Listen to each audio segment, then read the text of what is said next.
આકાશવાણી સમાચાર રીટા દવે વાંચે છે. સૌપ્રથમ મુખ્ય સમાચાર.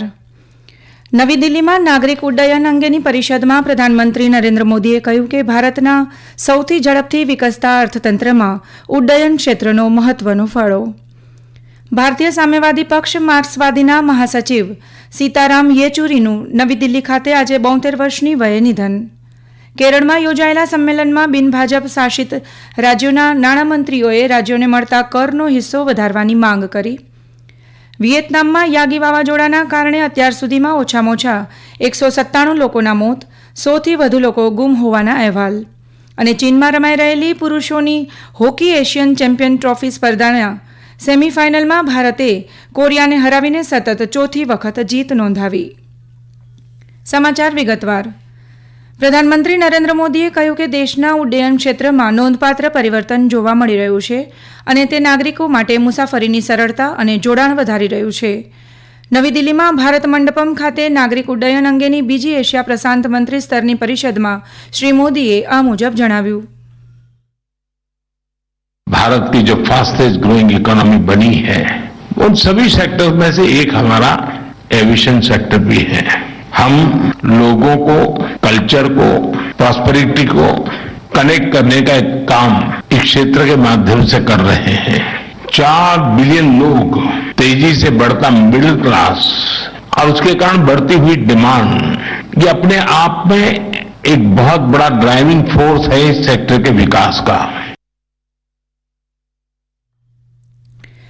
પરિષદમાં પ્રધાનમંત્રીએ આંતરરાષ્ટ્રીય નાગરિક ઉડ્ડયન સંગઠન એટલે કે ICAOના 80 વર્ષ પૂર્ણ થવાની ઉજવણીના ભાગરૂપે 80,000 વૃક્ષ વાવવાની જાહેરાત કરી હતી. તેમજ તમામ સભ્ય દેશોને દિલ્હી ઘોષણાપત્રને અપનાવવા કહ્યું હતું. હરિયાણામાં વિધાનસભા ચૂંટણીના પહેલા તબક્કા અને જમ્મુ કાશ્મીરમાં ત્રીજા તેમજ અંતિમ તબક્કાના મતદાન માટે ઉમેદવારીપત્ર ભરવાનું કાર્ય આજે સાંજે સંપૂર્ણ થયું છે. આવતીકાલે આ ઉમેદવારી પત્રોની ચકાસણી કરાશે, જ્યારે હરિયાણામાં આગામી 16મી સપ્ટેમ્બર અને જમ્મુ કાશ્મીરમાં 17 ઓક્ટોબર સુધી ઉમેદવારો ઉમેદવારીપત્ર પરત લઈ શકશે. 90 સભ્યોની હરિયાણા વિધાનસભાની ચૂંટણી માટે આગામી 5 ઓક્ટોબરે મતદાન થશે. જમ્મુ કાશ્મીરમાં ત્રીજા તબક્કા અંતર્ગત 40 વિધાનસભા બેઠક માટે 1 ઓક્ટોબરે મતદાન થશે. ભારતીય સામ્યવાદી પક્ષ માર્ક્સવાદીના મહાસચિવ સીતારામ યેચુરીનું આજે 72 વર્ષની વયે નિધન થયું છે. લાંબા સમયથી બીમાર શ્રી યેચુરીએ નવી દિલ્હીના એમ્સ હોસ્પિટલમાં અંતિમ શ્વાસ લીધા હતા. માર્ક્સવાદી સામ્યવાદી પક્ષે એક નિવેદનમાં જણાવ્યું કે શનિવારે તેમનો પાર્થિવ દેહ નવી દિલ્હીમાં આવેલા પાર્ટીના મુખ્ય મથક AK ગોપાલન ભવનમાં અંતિમ દર્શન માટે રાખવામાં આવશે. રાષ્ટ્રપતિ દ્રૌપદી મુર્મુએ સોશિયલ મીડિયા પર સંદેશમાં લખ્યું કે સીતારામ યેચુરી એક વિદ્યાર્થી નેતા અને બાદમાં રાષ્ટ્રીય રાજનીતિજ્ઞ તેમજ સાંસદ તરીકે એક મજબૂત અવાજ હતા. સુશ્રી મુર્મુએ કહ્યું કે શ્રી યેચુરી સમર્પિત વિચારક હોવા છતાં તમામ રાજકીય પક્ષમાં તેમના મિત્રો હતા. પ્રધાનમંત્રી નરેન્દ્ર મોદીએ સોશિયલ મીડિયા પર એક શોક સંદેશમાં જણાવ્યું કે શ્રી યેચુરીએ અસરકારક સંસદ સભ્ય તરીકેની એક છાપ ઊભી કરી હતી. કેન્દ્રીય ગૃહમંત્રી અમિત શાહે સોશિયલ મીડિયાની એક પોસ્ટમાં લખ્યું કે શ્રી યેચુરીના નિધનથી રાજકીય ક્ષેત્રને ખોટ પડી છે. શ્રી શાહે યેચુરીના પરિવારના સભ્યો અને મિત્રો પ્રત્યે સંવેદના વ્યક્ત કરી હતી. બિનભાજપ શાસિત રાજ્યોના નાણામંત્રીઓનું એક દિવસનું સંમેલન આજે કેરળના તિરુવનંતપુરમ ખાતે યોજાયું. સંમેલનમાં તેલંગાણા, કર્ણાટક, પંજાબ અને તમિલનાડુના મંત્રી ઉપસ્થિત રહ્યા હતા. દરમિયાન 16મા નાણાપંચ અને કેન્દ્ર તથા રાજ્ય સરકારો વચ્ચે નાણાકીય સંબંધો સાથે સંકળાયેલા અનેક મુદ્દા પર વિચાર કરવામાં આવ્યો હતો. કેરળના મુખ્યમંત્રી પિનારાઈ વિજયને સંમેલનનું ઉદ્ઘાટન કરતા કહ્યું કે રાજ્યોએ 15મા નાણાપંચને એક આવેદન આપ્યું હતું, જેમાં રાજ્યોને મળતા કરનો હિસ્સો વધારીને ચોખ્ખી આવકના 50% કરવાની માંગ કરવામાં આવી હતી. શ્રી વિજયને દેશભરમાં વિકાસના વિવિધ સ્તર અને વ્યક્તિદીઠ આવકના અંતરને જોતા રાજ્યો વચ્ચે કરની સંતુલિત વિતરણ અંગેની પણ વાત કરી હતી. તેમણે કહ્યું કે કેન્દ્ર દ્વારા લગાવાયેલા સેસ અને સરચાર્જમાં વધારાને કારણે રાજ્યોને મળતા કરનો હિસ્સો ઘટ્યો છે. કેન્દ્રીય વિજ્ઞાન અને ટેકનોલોજી રાજ્યમંત્રી ડોક્ટર જીતેન્દ્રસિંહે કહ્યું કે ભારત બાયોટેકનોલોજી એટલે કે જીવ વિકાસ શાસ્ત્ર આધારિત જૈવિક ક્રાંતિના યુગ તરફ અગ્રેસર છે. નવી દિલ્હીમાં ભારત મંડપમ ખાતે વૈશ્વિક જૈવિક ભારત 2024ને સંબોધિત કરતા શ્રી શાહે આ મુજબ જણાવ્યું.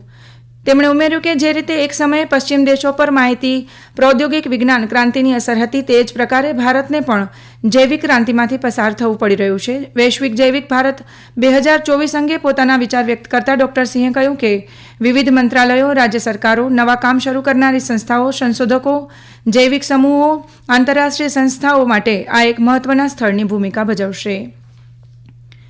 આ સમાચાર આપ અમારા આકાશવાણીના અમદાવાદ કેન્દ્ર પરથી સાંભળી રહ્યા છો. આ સમાચાર આપ અમારી YouTube channel AIR news Gujarat પર પણ સાંભળી શકશો. વધુ સમાચાર માટે આપ અમારા ટ્વિટર હેન્ડલ AIR_News_અમદાવાદને ફોલો કરી શકો છો. પ્રધાનમંત્રી નરેન્દ્ર મોદીએ પોતાના નિવાસસ્થાન પર આજે પેરિસ પેરાલિમ્પિક પરથી પરત આવેલા ભારતીય દળ સાથે મુલાકાત કરી. પ્રધાનમંત્રીએ ચંદ્રક જીતનારા તમામ ખેલાડીઓને તેમના ઉત્કૃષ્ટ દેખાવ બદલ અભિનંદન પાઠવ્યા. ભારતીય ખેલાડીઓએ આ વખતે અત્યાર સુધીના સૌથી વધારે ચંદ્રક જીતીને ઇતિહાસ રચ્યો છે. ઉલ્લેખનીય છે કે ભારતે આ પેરાલિમ્પિકમાં 7 સુવર્ણ, 9 રજત અને 13 કાંસ્ય ચંદ્રક સાથે કુલ 29 ચંદ્રક જીતીને 18મું સ્થાન મેળવ્યું છે. ખેલાડીઓના આ દળે ટોક્યો પેરાલિમ્પિકમાં ભારતના 19 ચંદ્રક જીતવાના વિક્રમને પણ તોડ્યો છે. નીતિ આયોગે ભવિષ્યની મહામારી માટેની તૈયારી અને આપાતકાલીન પ્રતિક્રિયા કાર્યવાહી માટે એક રૂપરેખા એ શીર્ષક સાથે નિષ્ણાંતોના સમૂહનો અહેવાલ જાહેર કર્યો છે. આ અહેવાલનું મુખ્ય ધ્યાન દેશને ભવિષ્યમાં કોઈપણ જાહેર સ્વાસ્થ્ય કટોકટી કે મહામારી માટે તૈયાર કરવા તેમજ ત્વરિત પ્રક્રિયા પ્રણાલી સ્થાપિત કરવા માટેનું માળખું પૂરું પાડવાનું છે. નીતિ આયોગે COVID-19ના અનુભવ પરથી શીખતા ભવિષ્યની મહામારીઓને પહોંચી વળવા માટે રૂપરેખા તૈયાર કરવા નિષ્ણાંતોનું સમૂહ બનાવ્યું હતું. આ સમૂહે કહ્યું કે અસરકારક વ્યવસ્થાપનના પ્રકોપ પહેલાં 100 દિવસમાં પ્રતિક્રિયા આપવી મહત્વપૂર્ણ છે. વિયેતનામમાં યાગી વાવાઝોડાના કારણે અત્યાર સુધીમાં ઓછામાં ઓછા 197 લોકોના મોત નીપજ્યા છે, જ્યારે 100થી વધુ લોકો ગુમ થયા છે. વાવાઝોડાના કારણે છેલ્લા 6 દિવસમાં પૂર અને ભૂસ્ખલનની સ્થિતિ સર્જાઈ છે. આ વાવાઝોડાથી સૌથી વધુ નુકસાન ઉત્તર વિયેતનામમાં થયું છે. યાગી વાવાઝોડું 7મી સપ્ટેમ્બરે વિયેતનામના ઉત્તર પૂર્વ દરિયાકાંઠાએ ટકરાયું, ત્યારબાદ મોટા પાયે ઔદ્યોગિક અને રહેણાંક વિસ્તાર અસરગ્રસ્ત થયા હતા. આ પહેલાં આ વાવાઝોડાની અસર ફિલિપિન્સ અને દક્ષિણ ચીન દ્વીપ હેનાનને પણ થઈ હતી. વિયેતનામમાં છેલ્લા 3 દાયકામાં પહેલીવાર આવા વાવાઝોડું આવ્યું છે. ચીનના હુલનબર ખાતે રમાઈ રહેલી પુરુષોની હોકી એશિયન ચેમ્પિયન્સ ટ્રોફી સ્પર્ધામાં ભારતે કોરિયાને 3-1થી હરાવીને સતત 4થી વખત જીત નોંધાવી છે. આ મેચમાં રૈજીતસિંહ હુંડલ અને સ્કીપર હરમનપ્રીત સિંહે ગોલ કર્યા હતા, જ્યારે કોરિયા તરફથી યાંગ જીહુએ એકમાત્ર ગોલ પેનલ્ટી કોર્નર પર કર્યો હતો. ભારતે ગયા વર્ષના ઉપવિજેતા મલેશિયાને હરાવતા પહેલા ચીન અને જાપાનને હરાવી સેમીફાઇનલમાં પોતાનું સ્થાન મેળવી લીધું હતું. હવે ભારત શનિવારે અંતિમ લીગ મેચમાં પાકિસ્તાન સામે રમશે. હાલમાં રાઉન્ડ રોબિનમાં 6 ટીમની સ્પર્ધા રમાઈ રહી છે, જેમાં ટોચની 4 ટીમ 16 સપ્ટેમ્બરે સેમીફાઇનલ માટે લાયક ઠરશે, જ્યારે ફાઇનલ મેચ 17મી સપ્ટેમ્બરે રમાશે. પદ્મ પુરસ્કાર 2025 માટે 15 સપ્ટેમ્બર સુધીમાં નામ મોકલી શકાશે.